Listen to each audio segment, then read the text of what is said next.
to this point in our study of trigonometry, the definitions of trigonomic functions have been restricted to acute angles. So this angle theta was somewhere in the first quadrant if we put it in standard position.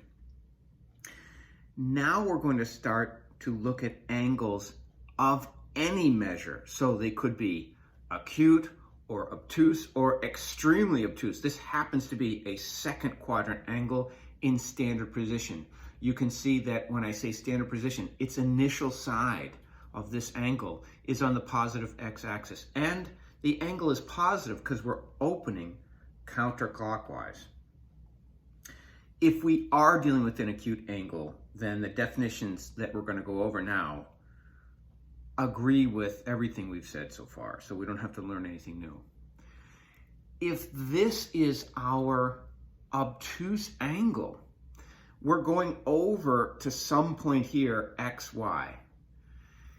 Now, the distance from, here is our origin, 0, 0. This distance here is r. We're calling the hypotenuse r. And in order to get this point xy, we have to go over x and up y. This angle here is theta prime. Theta prime is known as the reference angle.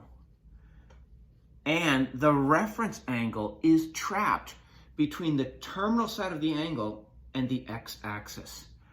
That is always going to be our definition of theta prime.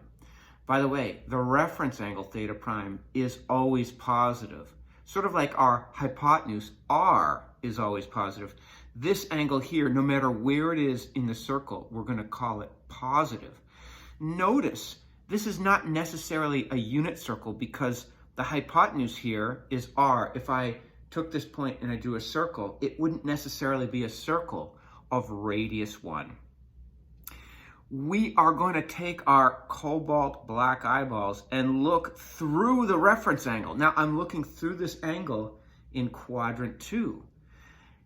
SOHCAHTOA, which is our little ditty for right triangles, applies because this is a right triangle. So sine of this angle is opposite over hypotenuse, or y over r. Cosecant of this angle is hypotenuse over opposite, or r over y. By the way, if that's the case, y cannot be 0. Now, we've talked about r. R clearly is not going to be 0. But if we're down here, for example, then the point has a y coordinate of 0. So if we get a 0 in the denominator, we have undefined. I don't have to specify that here because the radius is not going to be 0. Looking through this reference angle, here's our second quadrant angle. It's obtuse, but the reference angle is acute.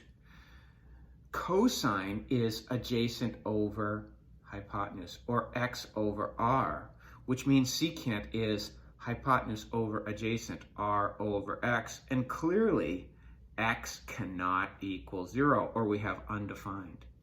Tangent is opposite over adjacent. As I look through my reference angle, of course, x, if that's in the denominator, that cannot be 0.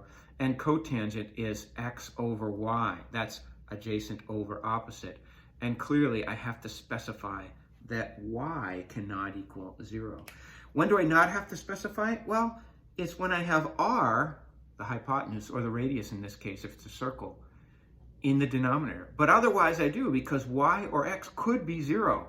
Where could x be 0? Well, up here. You see, you're back and forth 0 and up r, which would be y in this case. Just a quick thought here. Why can't r, this hypotenuse, be 0? Well, r squared is equal to x squared plus y squared. That's the Pythagorean theorem.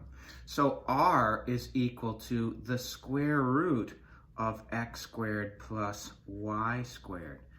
And distances are positive. That's why I'm not considering the negative root here. I'm going to erase that. And we can see that x, either x or y, is going to be a number. One of them could be 0, but both won't be 0. And so we're always going to get a positive value for r. That's why we don't have to worry about, could r be 0? No, it's never going to be 0. And it's never going to be negative either.